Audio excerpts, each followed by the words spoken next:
Skandal perselingkuhan antara Iris Wulur dan perwira menengah polisi, Arif Purnama Oktora terungkap.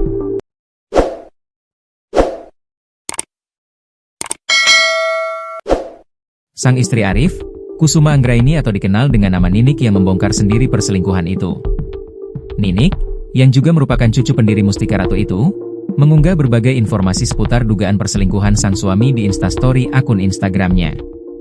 Sontak, isu dugaan perselingkuhan ini menjadi konsumsi publik. Adapun wanita yang namanya terseret dalam prahara rumah tangga Kompol Arif Purnama Oktora tak lain bernama Iris Wulur. Meski begitu, belum ada sanggahan atau keterangan dari Kompol Arif Purnama Oktora. Informasi yang beredar masih sebatas berita viral yang berangkat dari Instastory Kusuma Anggraini. Publik semakin heboh saat mengetahui sosok selebgram yang dimaksud adalah Iris Wulur. Kini, nama Kompol Arif Purnama Putra, Ninik dan Iris Wulur dicari-cari warganet.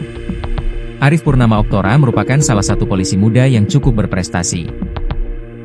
Dia mengawali karir di Polres Metro Jakarta Barat sebagai Kanit Krimsus Polres Metro Jakarta Barat pada awal 2018 lalu. Karirnya kian moncer saat berpindah menjadi Kanit Narkoba Polres Metro Jakarta Barat. Sejumlah pengungkapan narkoba berskala besar mulai dari jaringan nasional sampai internasional pernah dilakukannya. Dia pun sudah cukup sering menerima penghargaan atas keberhasilannya di bidang pemberantasan narkoba. Sejumlah publik figur yang nekat menggunakan barang haram narkoba juga pernah diciduknya.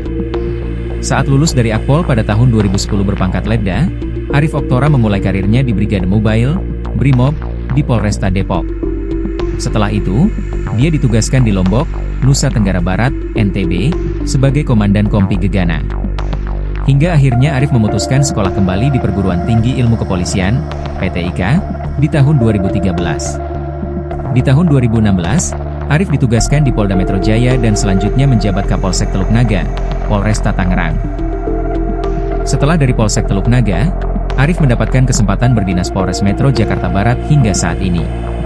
Tak hanya sangar di lapangan saat memberantas narkoba, sosok Arif juga ciamik di dunia pendidikan. Di sela kesibukannya menjadi polisi pemberantas narkoba, Arif sukses meraih 2 gelar magister sekaligus di tahun ini dari sebuah perguruan tinggi swasta dan dari Universitas Indonesia. Tak tanggung-tanggung, Arif berhasil meraih IPK sempurna yakni 4 dari Universitas Indonesia di bidang hukum. Sedangkan untuk tesis penelitian, Arif mengambil contoh kasus dari pengungkapan narkoba yang pernah dibongkarnya. Yakni saya mengangkat tesis tentang penyelundupan 120 kg sabu yang saya ungkap, kata Arif. Sudah meraih 2 titel magister, Arif tak mau berpuas diri. Dalam waktu dekat, lulusan Akpol 2010 ini juga berencana mengambil gelar doktor. Selanjutnya akan melanjutkan untuk mengambil doktor, kata Arif.